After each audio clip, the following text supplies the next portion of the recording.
Hey everyone, this is episode 38 of Noodle Time. Welcome back. Here with me is the only person that wasn't sent off in stoppage time during the Dynamo game, Eric OSG. How's it going, Eric? Does the fox say? Dub. Right, I wasn't sent off, but I did have to leave the stadium at some point. So Right. I went through the tunnel as well, but I wasn't escorted out. So you're right. Uh, Red cards and penalty kicks, And 3 points. That's all that matters. and and and and 3 points. Let's go to VAR. Let's go to VAR. Yeah, there's just a lot to talk about this week because a lot of action has been happening, not just for Dynamo, but also Dynamo 2 and Dash, even though they were on a bye week. And still, there's so much action going on. And just a lot to catch up on too, because these past two games for Dynamo 2 and Dynamo were pretty insane. And I was giving them a lot of crap last week because they lost their games pretty badly in like games that seemed winnable. And then we just come out this week and they said, you know what? We're gonna go out and we're gonna score 3 goals. And that's what they did each, which was pretty fantastic. And yeah, just watching Dynamo 2 game, we're gonna review that game. Obviously we're gonna go through the Dynamo game as well. Uh I don't know if you wanna say a few comments before we start, because like it's just incredible to see the turnaround here coming back from last week. Like just a lot of stuff going on. Bro. Yeah, I mean, just so the way Dynamo 2 played, it's kind of how they played to start the first two games, but in Austin they gave up in the last 35 minutes of the game and just completely lost that one. And then same thing with Colorado. They played well for 80 minutes, gave up in the last 10. This time I think it was because they gave up the goal first. So Yeah. give up that goal in five friggin' minutes, and then they just took over the game the rest of the way, And so it was a good showing by the Dose boys, and I'm happy that they were able to hold their composure and get it down. And it was friggin' ridiculous. One of the kids in the Surge Discord, after we gave up that goal, Bundy out. I was like, come Nah. on, bro. Yeah, yeah. I What gave was him a red that? gave him a red card. And That's a send so, off right there, yeah. yeah, for real. And then, of course, once we scored 2 goals, he goes, Bundy in? Question Like, mark. yeah, shut up, dude. No, yeah. But With that out of the way, there's just a lot to talk about, but we can start with the Dynamo 2 game. And just like you mentioned, they the it was the third game into the season, and the difference with this one is that they conceded the goal first, and they ended up winning, which is literally the opposite of what happened in the last two games. And I would say, with jokes aside, they went out there and pretty much like turned things around after the first goal, and it was just I was pretty happy to see that, because I did miss the first half, which I had to watch the replay, and but I did catch the second half live, and the difference was like night and day, and especially the goals and how a defense turned things around. Like it was great to see, and particularly like the highlight from this game, like obviously Papa Ndoye just doing his thing, and with a goal and an assist. That third goal though, obviously Papa didn't score that, but the assist to set up Jacob Evans was incredible. yeah, And I mean, just shout out to everyone on the team really, because they just literally flipped the switch and got things going, especially in a tough situation on the road against St. Louis. And obviously, this is a St. Louis team that changed drastically from last season, because last season was not only their first season, but also the season where they had most of their first team players playing in the second team, and they essentially were dominating the MLS Next Pro as a whole almost. And yeah, it was and now just they great to have see. now they have a 16-year-old starting at their striker. He got his first start yesterday, but a 16-year-old, he must be pretty good. But I mean, that's your next pro striker now. So obviously they saved up for the first team, and they're struggling in their academy. It looks like. No, yeah, and yeah, when it comes to the lineup, I would say the main highlight from this one was the fact that Vanderkust was missing because he got called up to Dynamo game against LA Galaxy, and and aside from that, there weren't any like just it. The starting 11 was essentially the same aside from a couple changes, because we did get Jathan Hoare starting this time around, and obviously Papandoy is still starting because he deserves it. But I felt like Beto Avila did miss a lot of opportunities, and he had like a lot of chances to score like towards the second half, which kind of sucks. But you just kind of those chances usually come and go, and you just gotta finish those, which is a recurring theme now for Dynamo 2, which hopefully they should fix out pretty soon. And the other thing I also noticed was that Asea Lefleur, he started as a fullback, I believe. I'm not sure if you saw it as well, but I felt like he did like a pretty decent job. Yeah, dude. I mean, even Juarez did a pretty good job coming in for Vanderkus. Like you said, Vanderkus went to the first team, but didn't even see the field for the first team. But Juarez had a pretty good game, and just all in all, together, the whole team played pretty well. Talon or Talon Meples just had, I guess, had the boys together, and Bundy had them prepared and ready to go, and maybe it was the stadium, St. Louis, playing in their first team stadium that made us play well or something like that. I don't know. But it did look good. It was watching Dose on Friday night, and just the way they were able to attack and create chances in the box. Now, minus Beto Avila, able to take those real good shots.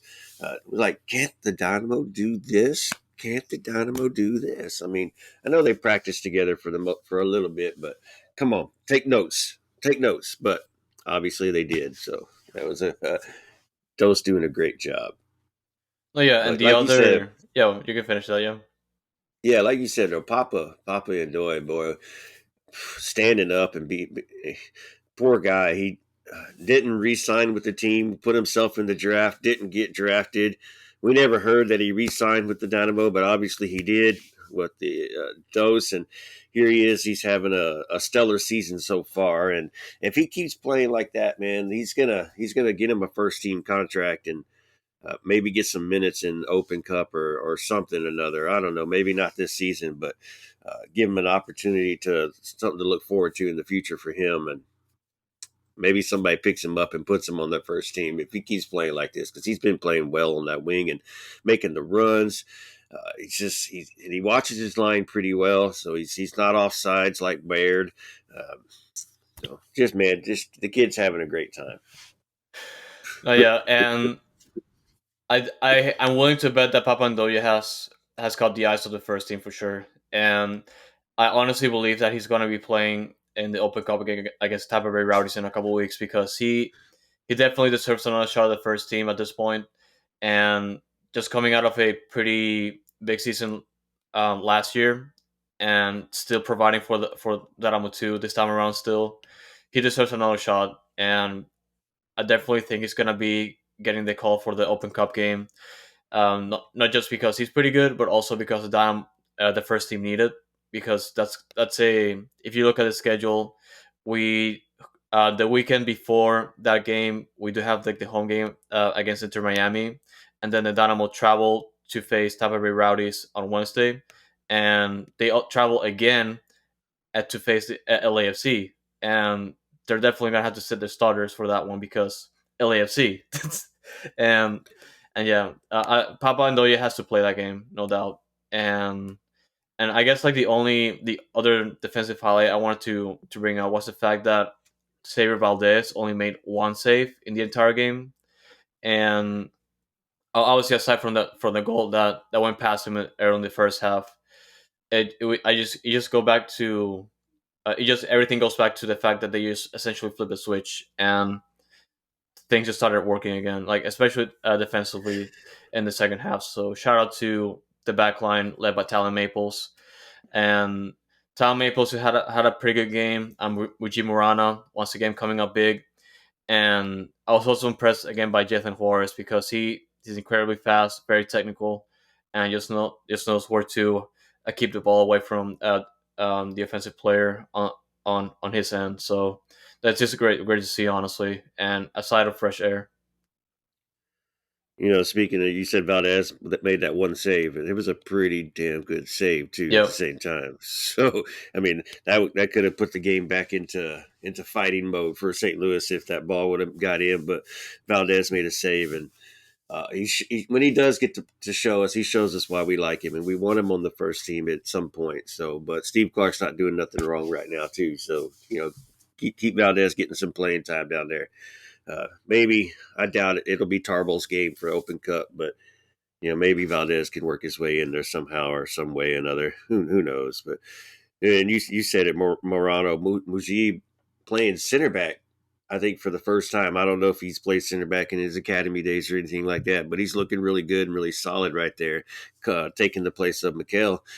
And it's him and Maples back there, pretty friggin' solid in the back line. And of course, LaFleur and Juarez were both on the team last year, so that's pretty much returning back line. So they're pretty cohesive together, and that's a big note for Donados to have whenever you're coming against some of these better teams that you're going to be attacking you. Your defense is going to be cohesive and together. And then another note, Diego Gonzalez had a stellar game as well, bro. And he's getting acclimated to the team as well, and he's looking pretty freaking good right there, right? No, yeah, Adeo Gonzalez. If it's definitely one of the highlights of the season so far for Dynamo 2. I will definitely put him right next to Papa Ndoye so far because he has been performing extremely well in the first three games for Dynamo 2. And shout out to him for getting the first goal of the game, and obviously the first instance that things were changing for that game. And yeah, he will definitely score his first goal this season. And a little bit, a few minutes later, Papandoya will come in and score his second goal of the year, assisted by Beto Avila, by the way. So shout out again to Beto for getting in there. And obviously, we just mentioned the goal, well, that assist from Papandoya to like run down the field to find Jacob Evans in the box to bury the third goal. And honestly, just watching this game and the goals and the defensive performance is just great to see, particularly coming out of the last two games that were extremely poor for Dynamo 2 standards. So shout out to everyone really because it was just great to see. Yeah, for real. It's got to be killer for St. Louis. They score early. They give up that one goal, and then right before halftime, 4 minutes before halftime, they get scored on. So the coach is in the locker room. He's heated. He's talking to the boys, trying to turn them back up. And then what is it? 2 minutes, less than 2 minutes back. Once the whistle blows again, and they give up their third goal, and the coach has got to be furious. And you could tell that took some motivation out of St. Louis right there, and just friggin' killed them. I mean, besides Houston took 19 friggin' shots, 7 of those on target. So we were blistering their defense and coming at them pretty hard. They only got 8 shots on us, and 3 of those were on targets. But possession belonged to them a little bit. I call that pretty even though. But it was all around great performance, great performance from Dose, and it was something to look forward to as they move on to their next game at home against LAFC, but that's not till the 16th. So it looks like they get a bye. Yep. Or no, I'm And sorry. I'm well, sorry. That's Sunday. oh yeah, So yeah. I was about to say. yeah. It just feels like a bye because the Friday to the following Sunday was 9 freaking days, so the date looks very off. But yeah, they get to host LAFC at home now. Next Sunday at 6:30 at SaberCat Stadium. Sabercat Stadium.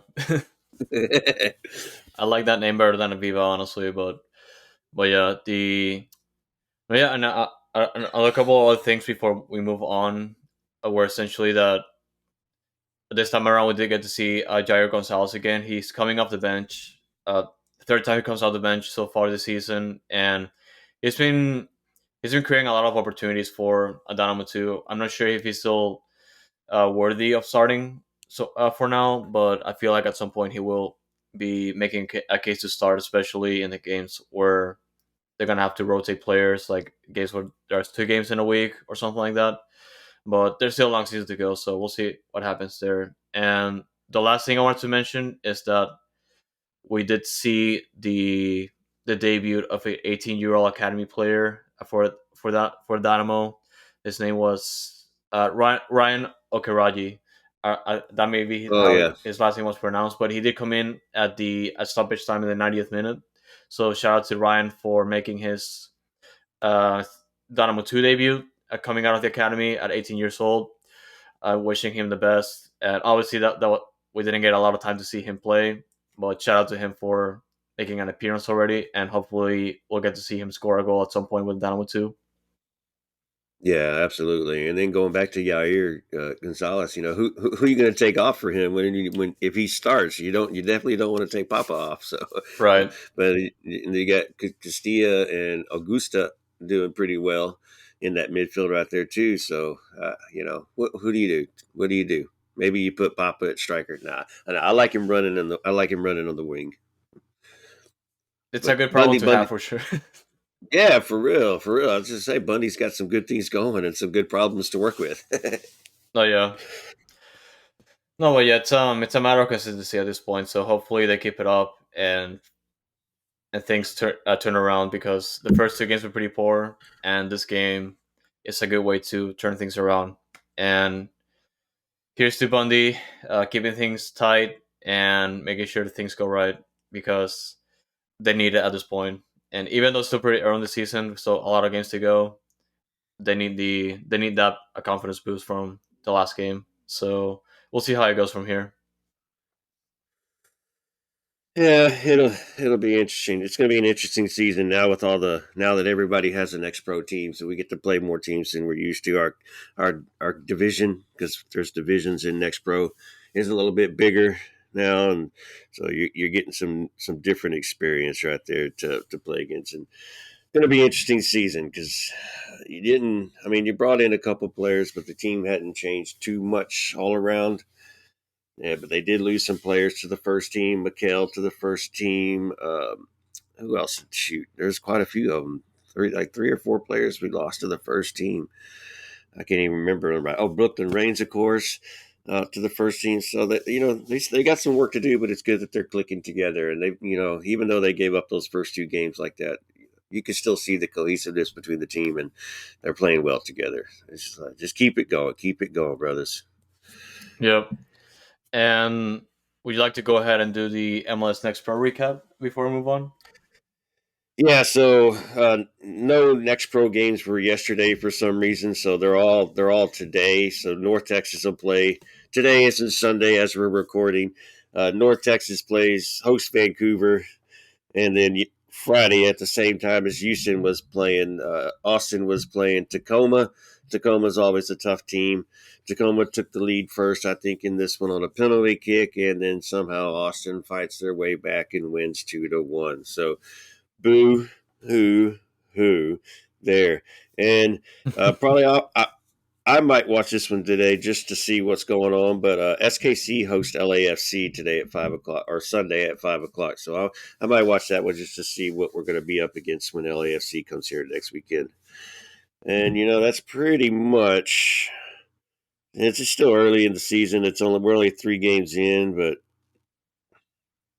let me pull up the division, our division right now, and actually tell you who's in our division in case people were curious. Because now it's 7 teams in our division, and Austin has 7 points, and they're up there at the top with 3 games played. There's a few teams that still have only played 2 games. Houston's sitting in fifth with 3 points because they blew the first 2 games. So we got Austin, Minnesota, Colorado, North Texas, Houston, SKC, and St. Louis all in our division. So we're the frontier division. But so be curious to watch that division go throughout the season. But that is your MLS Next Pro recap. Nice. Yeah, it was pretty weird that there were only 2 games when Dynamo 2 played, and all the games are today. So that's gonna be a fun, especially with the LAFC 2. I believe they're below the Dynamo 2 in the standings too, like in their own conference standings. And but yeah, well, and they haven't won yet, as far as I know. So we'll see how that goes. LAFC has a point, and they've played 2 games, so they must have lost in penalty kicks in one of their Gotcha, games. gotcha. And oh yeah, that's the Dynamo 2 recap. Let's talk about the first team, because this What does game, the fox say? I don't know. well, I can't get that out of my that's head now. no, I mean it's extremely accurate because that's me and also Ache Ache, so that's it makes sense for sure. And Yeah, for real. what can be said about this game? And like Well, let's I just was start. Let's just start with the lineups. Just start with the lineups. Let's just start from there and build it all the way up, and then we can bring it down back a little bit. oh yeah, Uh, and obviously one of the question marks heading into this game was the starting lineup coming out of the game against San Jose, and particularly the fact that Tate Schmidt had to be taken out for a potential injury, which he still is. And I did mention that in that game last week, I did mention that the Steris essentially swapped positions with Tate Schmidt when Escobar was subbed in to his right. But this game, Steris stayed on the right and Escobar moved to the left.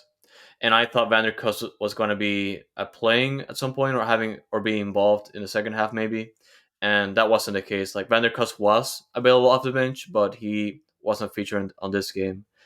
And just starting he should have from the been. defense and starting from the Yeah, defense, I was impressed by Franco Escobar playing on the left, a position that he is not familiar with, and he just looked pretty comfortable with the ball, just being in possession and just distributing that to the back and the midfield. Like he just looked comfortable in this game. And Steris being Steris, he's a fullback now. Like I don't know, like this fullbacks playing out of position, like they're doing pretty good with the Dynamo. Like it's just incredible to see. And I'll see what can be said about Teenage and Bartlow again. Third third clean sheet in a row at home. um, I'm gonna talk a little bit down the road about the record we set, but that's cohesion right there. Yep. yes, yes. They playing well together, and then like you said, for Escobar, Steres, it looks like he's earned that right spot for some reason. Not for some reason, he's good and he deserves to play, and he's been playing well. And then Escobar was a surprise to us. Started on the left, and hey, he looked good and played well during the entire game. And Schmidt, I kind of one of the announcers said it watching the replay this morning that I think Schmidt has something to do with his ACL.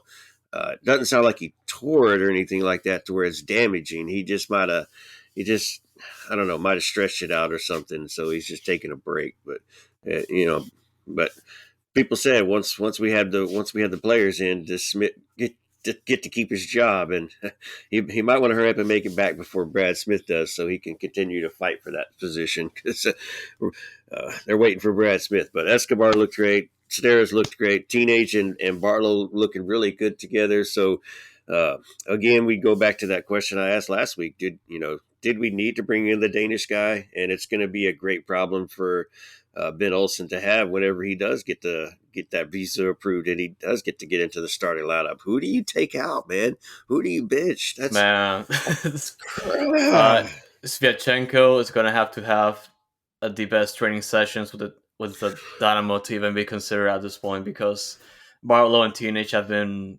fantastic so far, especially at home, and there haven't been a lot of personal mistakes aside from the game against San Jose. Teenage obviously forcing that penalty kick, unfortunately, because of his handball. But aside from that, like those were just like personal mistakes that can be easily addressed. And Sviatchenko is gonna have to make his case somehow, because it's gonna be difficult to beat both of them for a starting spot. Look, if I'm Ben, obviously I'm starting Hadabi and I'm starting Bartlow whenever Shevchenko's ready, and then I make a sub with 20 minutes left in the game. If it's a tight game, then I give him about 20 minutes on the field to get in there and play. If the game's getting out of hand, whether we're losing or whether we're winning pretty good, then go ahead and put him in a little earlier and give him more time with the team. But I think you're going to have to just kind of sub him in the second half just to get him on the field and see what he could do with the team, get his cohesion back there with the team, and then when he's ready and he's fit and 90-minute fit, I guess you just rotate the guys, and you might save a sub for a center back a game just to keep those guys playing every game and keep them in the good form that they're in.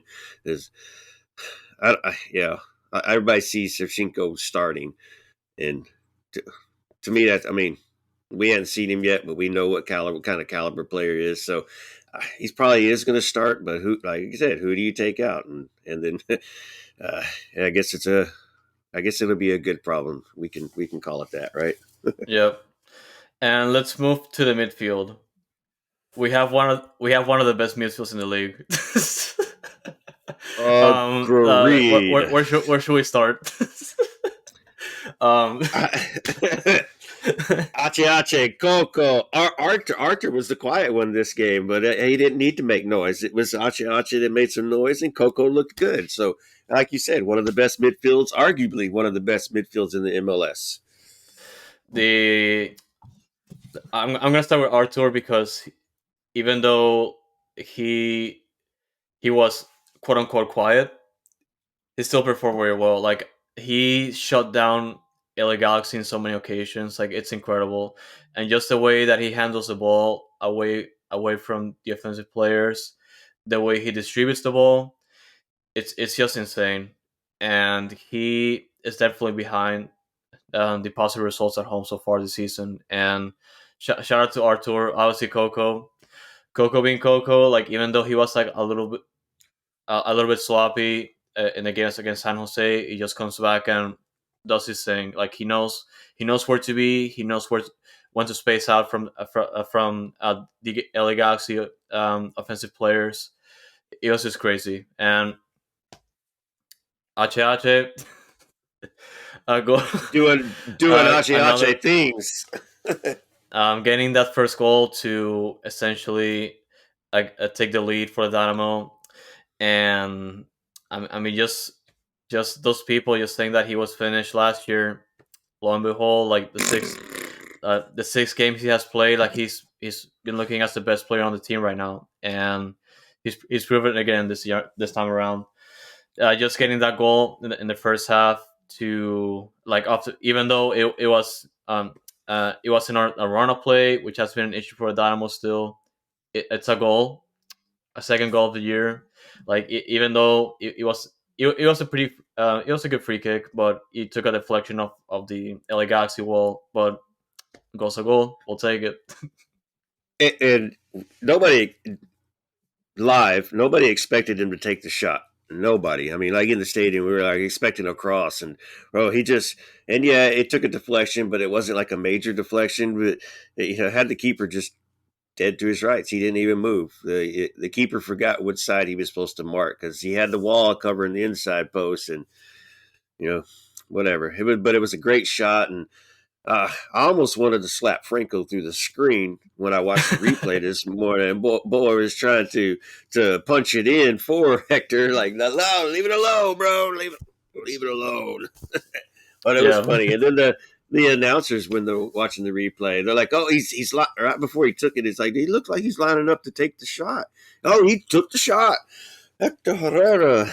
It was beautiful, and just and Hector celebrates with the fans too. He goes and he looks at the fans, and he's just, "Let me hear it. Y'all love me."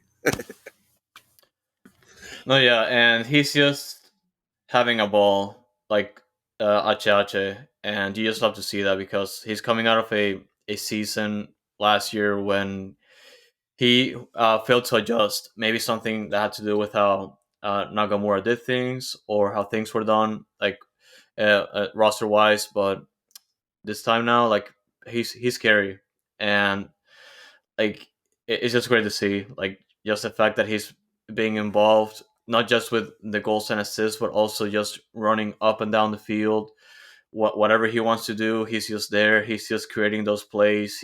he's getting the ball back defensively, and it's just fantastic. And obviously, like it sucks because we can talk a little bit more about this later on, but getting that second yellow towards stoppage time in the second half, it was a little bit disappointing, but he had to kind of had to stop the play towards Chicharito to. No, he Uh, didn't. He didn't. He did not. He did not have to stop the play. He did not have to go in as aggressive as he did. He earned that second yellow. I had no yeah, complaints about him getting a yellow card.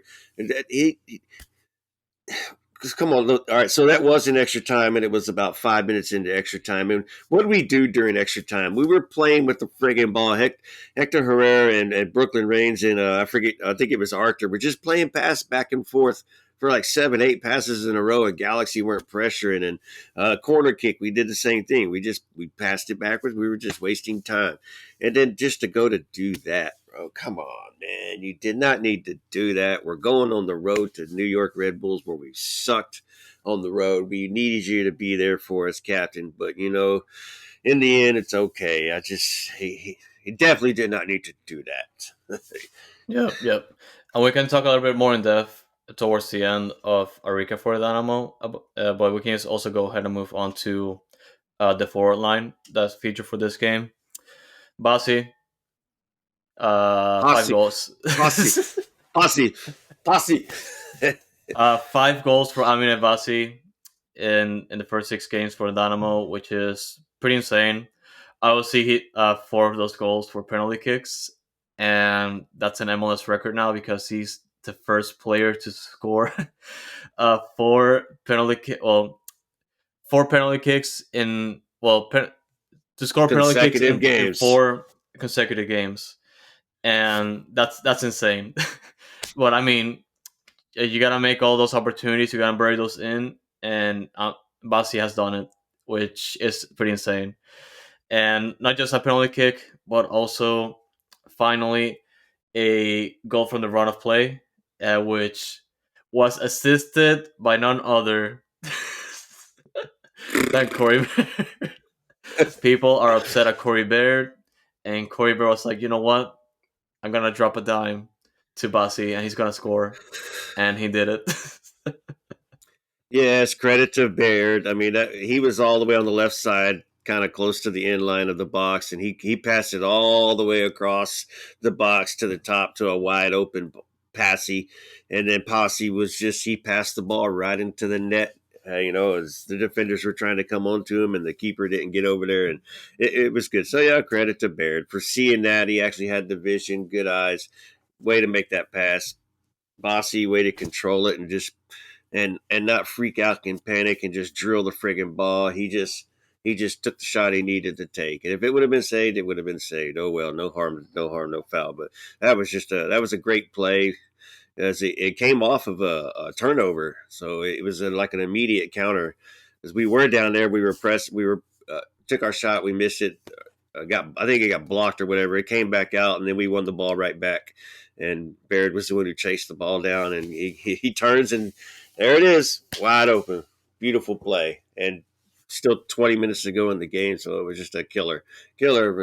And it was funny. Watch, whenever Bossy scored, we took our shirts off in the supporters section and we're swinging them around. And when I watched the replay, the announcer was even mentioned it. He's like, "Yeah, you know what that goal means when a bunch of adult men are taking their shirts off and then waving them Yep. around." I was like, "Yep, they saw us. They saw us. We didn't make it on video though, as far as I seen. But yeah, we were going crazy right there. It was friggin' definitely a fun night to be at the stadium." No, yeah, and yeah, Basi had an incredible game. What can be said? Yes. 2 goals, and now he's now tied for third in the league in the goal tally. Obviously, it's going to be pretty difficult to climb that tally because of Buonga at LAFC and all those pretty fancy players that have been scoring a lot of goals lately. But I mean, shout out to Basi for burying those opportunities and getting the job done because those opportunities, especially when it comes to penalty kicks, don't come often, and you just gotta do what you gotta do. Corey Baird. And the four Well, yeah. the four penalty kicks, two to the left, one kissed the post, one kissed the finger of the keeper, one right down the middle, and then this one to the right. So he's not going to be predictable whenever and that's why he keeps taking the penalty kicks, because he's so precise. He's not predictable. He doesn't go the same way every time. He's got four penalty kicks and he's gone three different directions. There is no other direction to go except for a miss. So just keep it up, brother. Keep it up. Yep. Corey Baird, obviously, we talked about the assist, but I felt like in the first half, he had a lot of wasted opportunities, especially when it came Minute number to one. minute number. Min- I Minute did number one. that. Oh man, that was insane because like people like at the start of the game, like people were already skeptical about it because they saw the lineup and saw Corey Bear starting, and they were already pissed. And literally, the first thing that happens in the first minute is that Coco has the ball, and a Corey Bear stops it because he was on the way of the shot, and he was called offside too. Which I felt like everyone was just so happy to see that. I mean, he's in the game for his defense, right? So, I mean, that counts right there, I guess. Good job, Ben Olsen, putting your defensive striker in the game. But yeah, it didn't look like it was going on goal anyway, so it didn't hurt in the end. But yeah, dude, you're offsides and you blocked the shot. God dang it. Oh man, no, but yeah, I mean, aside from that, and throughout the first half, really, like he just, for the most part, he looked out of place a lot of times because he was at the end of a lot of opportunities to score, and unfortunately, he wasn't like at the right place to bury those. And and the second half, obviously, things improved. He was involved in more of the plays, and obviously got that assist towards the end. And I know, yeah, I mean, good for him, really. I just gotta give credit where credit's due, just for getting that assist and also somewhat turning things around compared to the first half. And yeah, that's a credit to Corey Bear, man. Like I know a lot of people like to trash him, but you gotta give credit where credit's due already. Yeah, I mean, you're right. He did play well. I watched. I paid attention to him. He's playing defensively well. He put himself in some situations to where he's making some good passes. He's not getting the shots that he's expecting or looking for. He was offside three times though, so we do need to work on that, buddy. If you're gonna continue to be our striker, as it obviously is gonna be continuing to be our striker, but yeah, you're right. Credit is due. Yeah, he had a good game. He even on the foot mob stats, he had a good game and had a good rating, and he's involved. He's involved in everything, and that's what you want. We just wish he could be more involved on the goal scoring side of things. Oh yeah, and the last thing we can talk about the roster was is Ivan Franco because I felt like he had like a pretty overall like a pretty bad game in the sense that in the first half he was losing the ball a lot, and I didn't really like that he was just giving the ball away, like not just in not just through the distribution, maybe like passing the ball to someone else, but rather just holding onto the ball and losing it immediately. Which I felt like it was pretty odd because I know he's pretty good at his feet. I know that he's aware of his surroundings and where to find his teammates, but like he just had a pretty bad game overall, and he was pretty close to scoring in a couple opportunities, especially a couple shots that looked pretty clear. And unfortunately, he put those a little bit over the bar, and it's just unlucky. But at the same time, you just gotta do better. Memo got in the way of one of his headers that was going to be on target to goal, but you're right. He didn't look like he performed well. He didn't play well, and he had.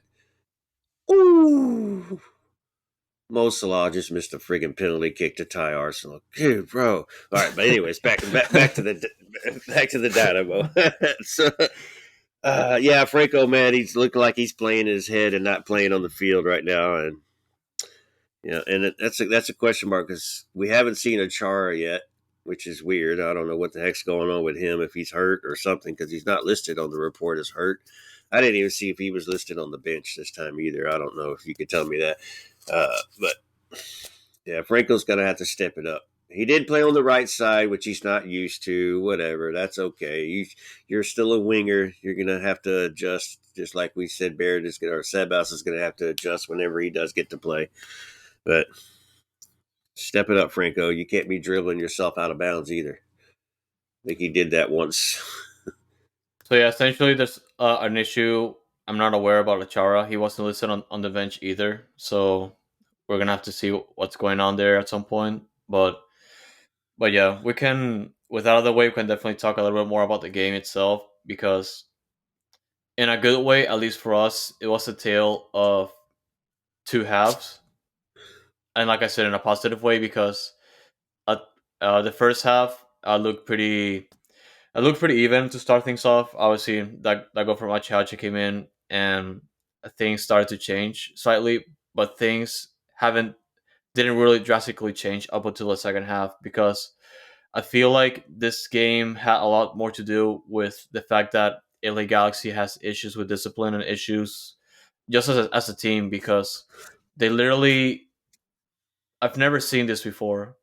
Like literally have like just be cautioned and literally throw your team under the bus that way. Particularly Martin Cáceres, the defender from LA Galaxy, he's already coming in booked, and literally when he takes down Coco, I believe he was Cáceres taking out Coco in the penalty area, that to essentially force the referee to check VAR. And Martin Cáceres already booked. He enters the VAR review area where players are not supposed to be and taps the referee, and that's an automatic yellow card. And him being cautioned already, like he gets sent off for a double yellow, and it's insane, because you as a professional have to think like, okay, I cannot screw anymore. I have a yellow card. I cannot do anything else. He goes out of his way to screw over his team, and I feel like that moment like just changed the game completely for Dynamo, because like it's just a domination like past the second goal and the third goal, and it's gone to the point like you even said it like a little bit earlier. What's the fact that after the third goal, like LA Galaxy was just like standing around, and the Dynamo were just like passing the ball and just standing around like they were at the park or something, because it was just insane like how they dominated this game. And I don't know, yeah, it's just sucks to see, like especially for the LA Galaxy fans, which are going through a couple things, because like I don't want, and I don't want to discredit this result from Dynamo, because like the Galaxy just didn't show up really. Like at the end of the day, they got the job done. They got the 3 points. They dominated on the field, but at the same time, like it's just come like this result just comes down to like just like extremely like unprofessionalism, and not be part of the squad really. Like I expected much better from the LA Galaxy in this game, and I saw it in the first half, but the second half they completely gave up. I feel like. Yeah, no, at 100%, and it feels like obviously the fans have given up on the front office, and now the players are giving up on themselves. They're 0-2-4, two draws and four losses, no wins to start the season, and they got the El Tráfico coming up next weekend. So and you're right. When what's his face was messing with the official over at the VAR, he didn't like he was standing there like trying to talk to him, and then he grabbed him. Not one LA player came over to try to stop him and try to pull him away. And they're told if you're going to rush the referee and you don't leave when you're told to leave, you're gonna get a card. You're gonna get a freaking card. So stupid move on them. They're not playing well as a team. They're not. It doesn't even look like they're practicing well as a team. They're beating each other up. They're not playing well together. So glad it's not us. Glad it's somebody else. No, yeah, and just going back to that, because it just feels like a locker room issue for LA Galaxy, because a similar thing happens of just like straight up unprofessionalism, especially when it comes to Douglas Costa towards the end of the game. He literally Oh God. he collarbones Brooklyn Reigns down, and he gets sent off immediately, because you can't just collarbone a player like in American football, and it's just insane like how how they lost their minds. Really, like they just went crazy. Like they're not on the same page, and they were just straight out of it. And I wanted to mention that because like in the second half, like I kept saying like they were out of it, and essentially the Dynamo just dominated the second half. Really, like they gave no choices to LA Galaxy. Like in most occasions, like they was just passing the ball. They were playing like the Harlem Globetrotters. Like I saw on Twitter, like they were having fun on the field. Bro, the stadiums was doing Olay at certain points, and you Yeah, know you only do Olays when you're just absolutely dominating another team and just taking it to them, and you heard the Olays, and to go to Costa again, they got Trapico this coming weekend. That's their next game against LAFC, the biggest game of their season against their biggest rival, and he essentially he does it on the last play of the friggin' game too. 9 minutes into extra time because they added more because of Herrera's red card. But why? Last play of the game and you're fighting over a friggin' throw in too. Like, come on, bro. Like, yeah, they've fallen apart and they're feeling it big time. They are feeling it big time over there. Somebody's gonna have to get fired.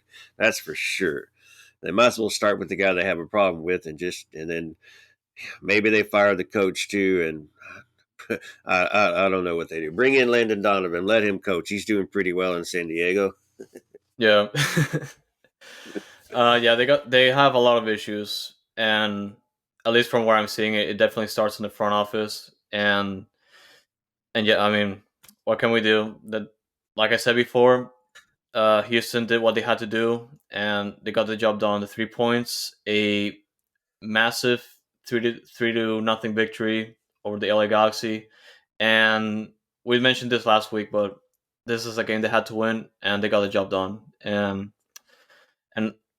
obviously the big one, the big thing that's gonna affect the Dynamo next week is the fact that Ache, like we mentioned earlier, got a double yellow for this game. Is gonna be suspended for the game against the Red Bulls.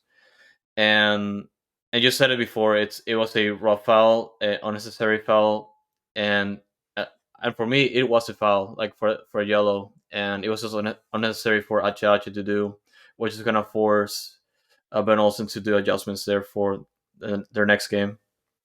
Yeah, I think that's an easy one. I think Brooklyn Reigns gets to start next to Ache and I mean next to Coco. The other one that could possibly get the start instead would be Saucedo. But I think you see Arthur, Coco, and Reigns getting the start there. And he's got to figure out who's going to start as the other winger because unless he lets Franco continue to play, but I don't think it's. I mean, it's going to be big because it's a road game, and Achi is our captain, and it's just so much he does off the ball, on the ball, takes the set pieces. He's just looking. He's looking friggin' stellar. Like he's a kid playing soccer again. He's looking really great. He's looking very confident. He's having fun with the Dynamo. And 3 home wins, 3 home clean sheets. Uh, we, but maybe him sitting the bench next week will be the reason why we win on the road. But yeah, and just before we move on to this game and to the questions about it and the reactions as well, I was pretty shocked that there were a couple records somewhat broken by the Dynamo in this game. And I mentioned this one earlier, but obviously Bassi being the first player in MLS history to score a penalty in 4 straight games, and just being high up there in the goal tally already in league play. But also the fact, and I had to look up this morning, but essentially this is the first time ever the Dynamo win 3 straight games without conceding a goal at Shell Energy Stadium. So essentially, just going back since BVA Compass Stadium opened, now Shell Energy Stadium, they never won 3 straight games without conceding a goal up until this season, which is just insane. And the last time they did that was in 2007 back at Robertson Stadium, which is just insane. I don't know what to What does say. that tell? What does that tell? What did we do in 2007? We won the MLS title. Yeah. I'm not saying those two and two coincide together, but hey, Hey there's man, something relatable there. Let's do it, right? Let's hold the cup. I, I'm just a messenger, but I mean, Still a long season to go. If they Yeah, yeah, for real, for real. I mean, what did they say last night? We're gonna keep home as a fortress, and we'll figure it out on the road. So if they can figure it out on the road, then you never know. We may have to repeat that tally yeah, from. Oh, no, yeah, it's just insane. And before we move on, we do have like a couple questions that I reached out to on Twitter a little bit after the game, and I guess like the biggest one, and this is like a major point of debate, is the fact that, hey, why does Corey Bird keep starting and our designated player striker Sabas is still sitting on the bench, And obviously, on paper, it kind of looks bad on the Dynamo because we paid all this money for Sabas and he's not doing his thing and he should be playing more. On the same token, though, Corey Bird is starting. Obviously, he's not producing the goals he's expected to have at this point because he's still starting or having a lot of opportunities compared to Sebas. And at this point, it's a preference of over um, why Ben also prefers Corey Bird over Sebas. And this was where I was seeing in that thread by Joseph Panzarella. Why is Seba not playing? And I can start with this one, and I think it comes down to a work ethic issue when it comes to Ben Olsen. That he's definitely said it a couple times already, but he just prefers or he likes how Corey Berry just comes down and like joins in with the Dynamo when it comes to defensive plays and just going back up when he's needed the most. And I saw it last night, and obviously what like I said before, like he could do much better when it comes to just being at the end of the ball. And Eric also mentioned the fact that he has to like work on the soft sides, just being behind the defender, just to be at the right place at the right time, and obviously being involved in that assist towards Bossy, he that helped his case for sure. And I feel like at this point it comes down to a work ethic issue, and is if Sebas is actually just able to like mean that demand of just being like able to sprint down the field and then back up to be ready. Maybe that's an issue that Ben Olsen has found out that maybe Sebas is not very capable of doing. But I feel like at this point in the season, it's definitely a work ethic issue. I don't know about you, Eric. no, I mean it has to be the work ethic. I mean, Baird does hustle and he is all over the field. Sebas comes in and he's not doing the same thing that Baird was doing. So it's obviously something that it's the type of striker that Ben Olsen prefers. And even though Baird or Bird or Corey, whatever you want to call him, he's not scoring goals, but it's the striker.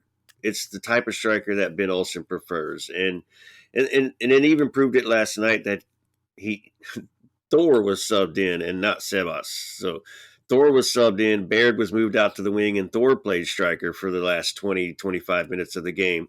So Sebas is on the bottom of the barrel right now, it looks like, with Coach Ben Olsen. And is it a locker room thing? Is it something personal? Or is it just straight up, bro, you're not the striker that I want? So, I mean, it's I just wish Ben Olsen would just come out and just say that. It's not going to hurt to say that either. I mean, you've already told Sebas to his face. Tell the rest of us, like, the striker I prefer. This is what I want. This is what I need. This is what I expect.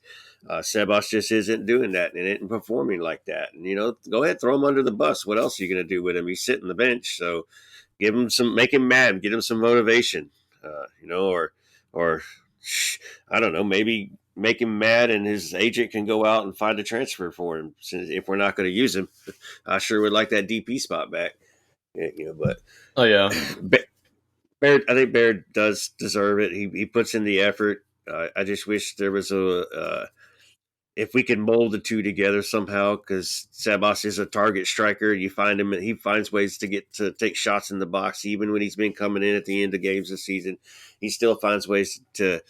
I think one game he came in for like 10 minutes. He had two shots. Barrett had one the entire 80 minutes. I'm like, so he's obviously there for something. He just doesn't do the rest of it well, and that stands out to coach. And so it's something he needs to work on.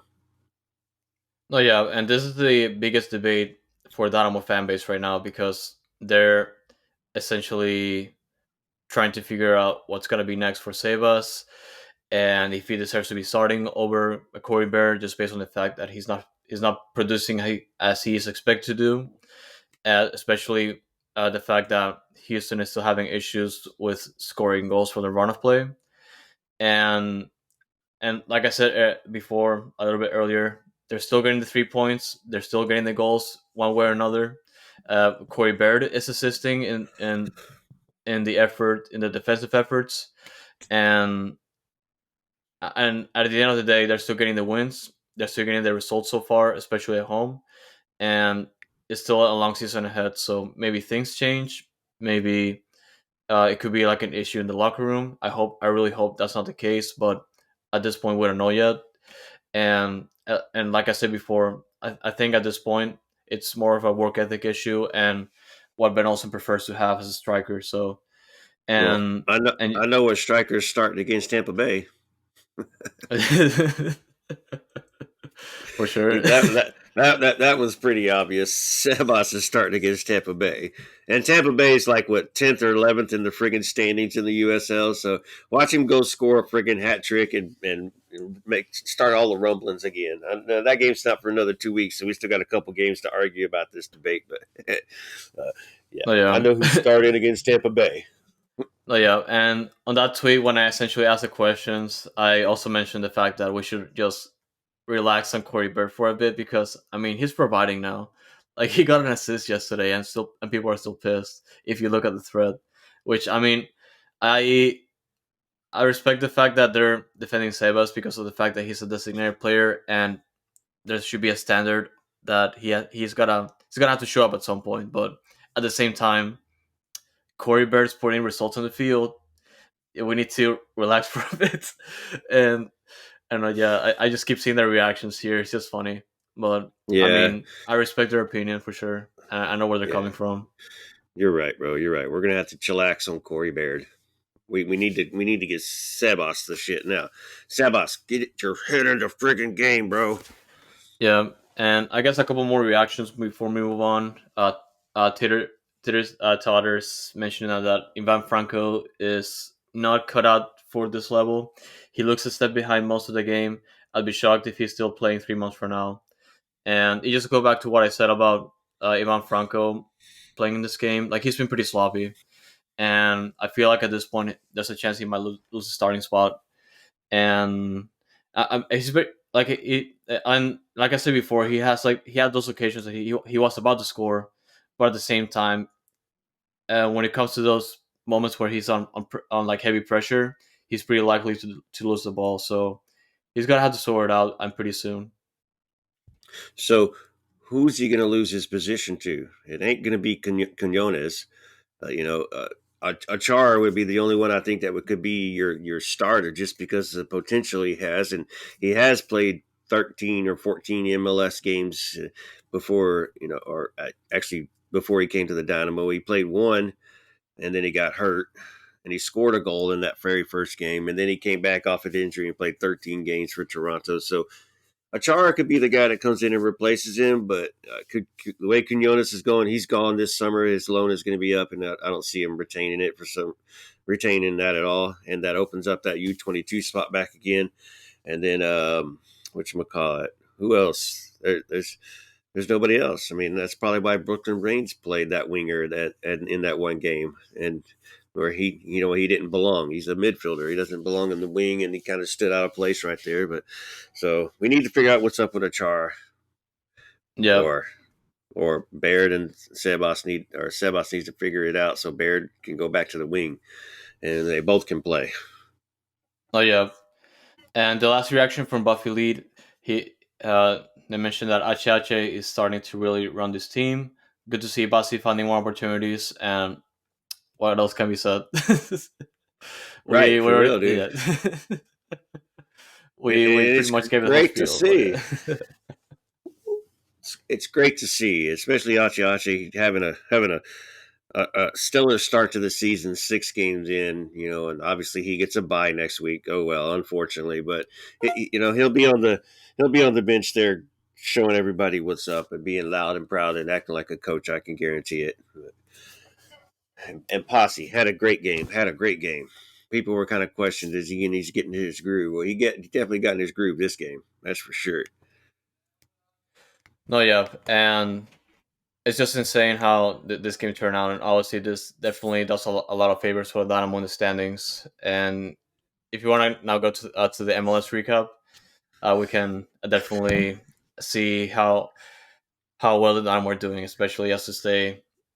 Even though we don't really have to talk about playoffs this early in the season, they're still fighting to have like that good positioning. We're above the playoff line.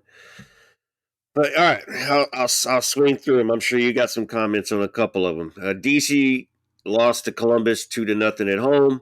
Cincinnati beat Philadelphia 1-0, and I feel like that's going to be your East final right there. Cincinnati versus Philly, and Cincinnati looking real good again, and Philly losing again. So, what a surprise! I'm gonna come back to these two. New England 4, Montreal nothing. Montreal is just falling a friggin' part. I, Yep, I, I know my friends with the ball is round is pretty upset right now, and they're not having a good time at all. yep, NYC hosted Atlanta 1-1. The Red Bulls tied San Jose 1-1. I'm pulling up their stats real quick to see if anybody got red carded. It does not look like it, but there is something that happened during the game where somebody used a slur or used language. So MLS is going to review it. So somebody could get suspended. I don't remember who it was. It may not even make a difference. Chicago beat Minnesota 2-1. Of course, we won 3-0. Nashville and Toronto with a barn burner right there, 0-0. Real Salt Lake beat Charlotte 3-1. So Real kind of woke up because they haven't been playing well. And this one, the one that if St. Louis was still undefeated, this is the one I said they were going to lose. Then they got their butts kicked 3-0 to Seattle in Seattle. So they're coming back down to earth now. Their past 2 games, getting their butts kicked now. Vancouver upset Portland 1-0 in Vancouver. So a little bit of surprise right there. All right, then to the rivals. Then to the rivals. Sporting KC hosted Colorado. Colorado won 1-0. So Colorado with that upset. I start talking about the rivals, and your cat starts going crazy. What's up? man. Like I don't know what's going on with Kansas City this year, but they haven't won a game still, and their fans are very pissed, and I can definitely understand that. And yeah, like Colorado getting the job done. I did see a couple of the highlights in that game, and man, Kansas City fans would be frustrated right now. They have to be. They're not even scoring goals this season. Not just winning. They're not even scoring. So it's kind of crazy for SKC because they had high hopes coming into this season. Last year was a bunch of injuries, and they knew what they had to do with that. But you know, different story. FC Dallas went to Inter Miami and won 1-0. So it looks like that was a little bit of a lackluster game. Jesus Ferreira with the goal 27 minutes into the game, and they get their third friggin' win. So they're playing consistently well. Yep, Then you ready for the good news? I'm ready. LAFC 3, Austin 0. Man, I Yeah, saw bro, they got that. I saw that one of their they gave away some pennants with yeah. the Western Conference final result, which from the last playoff game, which was also against Austin FC, and that game also ended up 3-0. And that's it's just insane how things go, especially for LAFC because they're the team to beat now in MLS, and I mean they're dominating right now. Dude, you said like they were giving away that pennant. Western Conference pennant, and they put the score, put the logos and everything on it. And then Austin said, "Oh," they laughed at it and said, "Let's use this as a chalkboard, locker room chalkboard thing, to motivate them to go out and win." I guess it didn't work because they, they gave up a hat trick to Boonga. Yeah, So they forgot to laminate it. yeah, yeah, yeah. Now they need to give another one out like that. But that's the scores going across the board. So standings, 7 games in. Eastern Conference, Cincinnati still has not lost. They're holding up the top with 17 points. New England, second place with 16. Atlanta, 14. Columbus, Nashville, Chicago, NYC hold up the top 7. Orlando and Toronto are in that 8-9 spot. Philadelphia, dude, down in 10th freaking place, bro. They already have 4 losses on the season. So they're not the team that they used to be anymore. And here go Montreal with 1 friggin' win. Woo! Good for you guys. Western Conference. I don't know if you remember this. Who did I say was going to win the Western Conference this year? My prediction. I believe you said I can't remember if it was LAFC or Seattle. I think you said Definitely Seattle. one. Definitely wasn't LAFC. No, it was Seattle. It was Seattle, and Seattle's holding up the top right now with 16 points. They're 5-1-1. Somehow St. Louis, even with their last 2 losses, it's because they got their 5 wins in a row. They're holding up second place with 15th. LAFC, who has not lost yet, is sitting in third with 14. Dallas is in fourth. Minnesota, San Jose, and sitting in seventh place on goal differential. No, it can't be goal differential. So, it's because of we played less games in Vancouver. Houston and Vancouver both have 9 points. It's got Houston listed in seventh, Vancouver in eighth, but Vancouver's played one more game than us. That's why they got us listed as seventh. And Austin is sitting in ninth in that play-in game right there.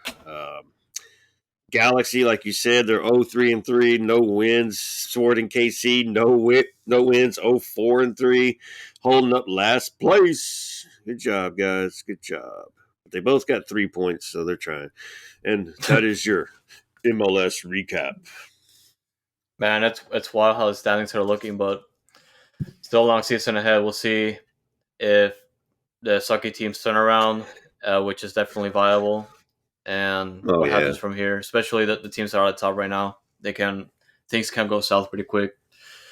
But yeah, that we've already passed the hour mark, and you would think that is the end of the episode, but Dash though, even though they were in a bye week, things were happening, and we gotta talk about that. Let's talk about uh, another game that happened in Chicago. You may stop me if you heard this already, but Maria Sanchez scoring again in Chicago. Uh, Interesting. Bombi, and Mexico played the Mexican women's national team played the Chicago Red Stars this past weekend, and they ended up getting a 5-2 win. Maria Sanchez and Diana Ordonez scoring in that game. And Diana Ordonez, though, she scored a banger. And Maria Sanchez going again to, I believe it's called SeatGeek Stadium, and scoring again against the Red Stars. So you just love to see it. A big win in that friendly. They are traveling to Houston to face the Dash this Tuesday. So it should be pretty fun because we're going to be seeing Maria Sanchez and Diana Ordonez playing the Dash. And not just those players now, because the Dash also made a couple signings this week, and being the goalkeeper, Mexican international Emily Alvarado, and defender Lindsay Jennings, which was one of the draft picks for the Dash, that was signed in as an injury player initiative. I think it's a part of the rules that essentially, if there's like an issue with injuries for a team, the Dash can make a signing and make adjustments to the roster. And yeah, it's one of those things about Dev, especially for a Dash, because they do have an issue with injuries right now, because they, from the last injury report that I provided about the NWSL, Emily Corrin is still out, Ella Dederick still out, Amakamai is still out, Shay Groom is out with a knee injury, and Michelle Prince is out with a calf injury still. and Annika Schmidt is also out with a knee injury. And not just that, but also the fact that Katie Lynn, Barbara Olivieri, please recover soon, and Courtney Peterson are questionable still. And that's a lot of players. And and the fact that they brought Lindsay Jennings is pretty good because that's a depth for the defense. But I feel like the most important thing here is the fact that they brought in Emilia Alvarado from, I believe, because she was in Europe with Stade Reims in France. And I know, yeah, they brought in Emily Alvarado for a reason, and with a player that good, we already talked a little bit more about this, but the fact that she's gonna be bring more competition to the starting spot, the starting goalkeeping spot, and Jane Campbell has to be pretty careful now. She has to ball out. Hey, I think ladies see something that I've been complaining about the entire time is Jane Campbell is a great reactive goalkeeper, but she puts herself out of position a lot of the times, and that can hurt a team, especially whenever one goal could be the difference in a game. So, I didn't see if Emily Alvarado was starting in the French on her French team or not, but coming from the top tier French league. And coming into this team, you obviously don't want to come in to be a backup, but obviously she will be a backup. But it's gonna push Jane Campbell to, like you said, she cannot be making mistakes. She can't get, and if she takes one step outside that door, Emily Alvarado is going to come in and take that step in and take that starting role. Now, of course, we need to see her play first, so we'll see what's up and see what she looks like in the NWSL. Maybe I hadn't seen that the game is going to be streamed. We'll probably have to watch it on Tuden on Tuesday.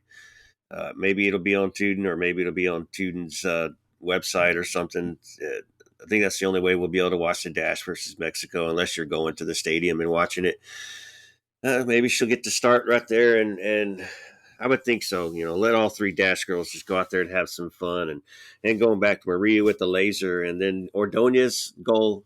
That was a beautiful shot, was with her left foot too in the upper 90. So that was she's showing off her skills right there. Oh yeah, it was crazy.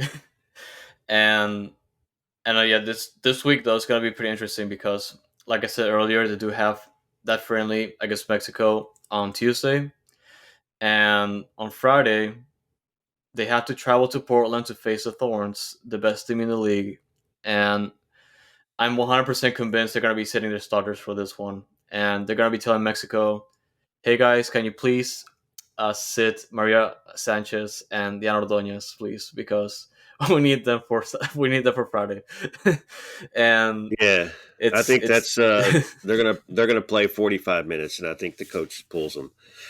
I don't think you let them play more than that. But of no, course, yeah, now the Mexico coach don't give two shits about what lady wants in the first place. So you never know. You never know. but yeah, essentially, NWSL was on bye week due to international break for the women's national teams, So that is your and NWSL recap. yes. But yeah, just coming out of the international break and coming out of the gate to face the Portland Thorns on the road is going to be a massive test for the Dash. So, well, I'm assuming they're going to be sitting out all the starters, especially Mexico. Like you said, they're going to be pulling them up past 45 minutes, and I know, yeah, it's going to be the biggest test for the Dash so far this season, and one they're going to have to get a result out of because Portland, they're not messing around. For real, Portland's played two games and scored 8 goals so far. So they won 4-0 and 4-1 to start their freaking season off. And let's remember, not only do we have Maria Sanchez and Diana Ordonez playing for the Mexican team, we have 4 other Dash players that are on international duty as well. So that takes more away from who you're going to have available to play for the Dash. So unfortunately, with all the injuries and with the 6 internationals going, you're going to have to see a couple of the starters play in this game. So maybe they get to play a half. and they're just going to be told to take it easy. Don't go out there and give it your all. Just go out there and just have some fun, like you're playing a scrimmage, which it is, just a friendly, just a scrimmage. It doesn't mean nothing, So take it easy. We don't need no more SEIs. Yeah. No more SEIs, please. But Yeah, yeah. need no more. And no, yeah, guys, that's gonna do it for this very packed episode where we covered all kinds of stuff. I don't know if you want to have some closing comments because I feel like we went through everything this week. Yeah, man. Just remind everybody, you know where to find us. I think y'all already know our Twitter handles at Dynamic Foxtrot, at Noodle Tempio. Old soccer guy for my personal. But hey, guys, do us a favor. Whatever for platform that you listen on, go ahead and give us a rating. If you want, make a comment, but hit us up on Twitter and just let us know if there's something else that you would like to hear from the show, or something else you'd like to hear from us, or just throw some ideas out of something that we could do to gain more popularity for you and keep you entertained. And just if you got a bad comment, go ahead and give it to us. Unless you're Chris, the bad guy, because I won't believe your comment to begin with. But you know where to find us, and you know what to do. Let us know, and we'd like to hear from you. And hopefully there'll be more coming down the pipeline soon. No, yeah, guys. Thank you so much for tuning in this long. And what can we say? Stay noodle, y'all. Just